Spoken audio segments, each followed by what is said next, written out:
Yes, hadithi utamkolea. Leo bwana nataka nikuletee hadithi moja hivi very amazing.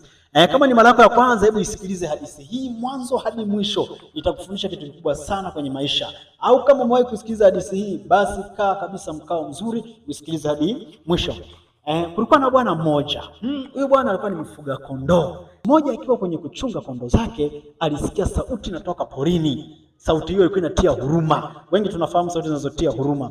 Akajiuliza hapa kuna nini? Bila kuogopa bwana akasogea. Aliposogea uso kwa uso akakutana na mtoto wa simba. Akamchukua yule simba bwana, akamchanganya na kondoo zake akapeleka nyumbani. Akaanza kumnywesha maziwa. Akaanza kumchunga pamoja na kondoo zake. Yule simba akakua, likawa simba kweli kweli na unene. Lakini sasa kilichotokea ni kwamba alikuwa na tabia za kondoo, linakula nyasi. Anaogopa yule wakawa akipelekwa kuchunga, wakisikia tu sauti ya wale simba wa pori wote wanakimbia. Ngoja nikwambie kitu. Kila mtu ndani yake ana kitu kinachoitwa kusudi, na mtu yeyote atakayefahamu kusudi la kwa nini yeye yupo duniani, huyo mtu anakuwa kama simba. Umeona bwana? Kila mmoja wetu tumeambiwa kuwa simba kwenye maeneo yetu tofauti tofauti. Inawezekana kabisa wewe hapo ni simba kwenye eneo la biashara. Inawezekana kabisa wewe hapo ulipo ni simba kwenye eneo la uwekezaji. Wewe ni simba kwenye uimbaji. Wewe ni simba kwenye uigizaji. Wewe ni simba kwenye eneo ambalo limo ndani yako, ambalo Mungu aliweka. Hakuna binadamu yeyote ambaye aliletwa duniani kuja kuzurura. Yaani maana yake ni kwamba wewe hapo una jambo moja kubwa sana ndani yako ambalo ukilifahamu unakuwa na ujasiri kama simba.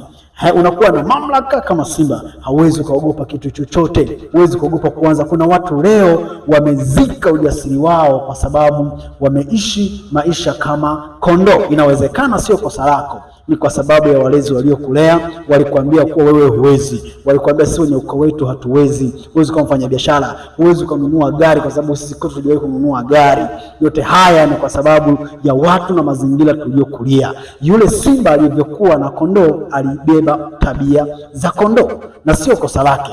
Lakini alipokutana na simba wa pori, alipewa maelekezo, tunafanya hivi, tunaenda hivi. Maana yake ni kwamba alijifunza, akafahamu kuwa yeye ni simba na sio kondoo, akapata ujasiri mwingine tena. Ndo kama wewe leo, jifunze na tambua thamani yako. Tambua kile ulichokibeba ndani yako, utakuwa mtu mkubwa. Acha kulalamika, acha kukana kusema mimi siwezi kufanya kitu. Wewe kuna kitu unapaswa kukifanya na dunia imekusubiri. Acha kulala nacho, acha kukizika. Usije ukawa miongoni mwa wale ambao Dr. Miles aliwahi kusema utajiri na mawazo bora sana yako makaburini. Haitaki kuwa hivyo. Kwa sababu umesikia hadithi hii, change, badilika, let's go on.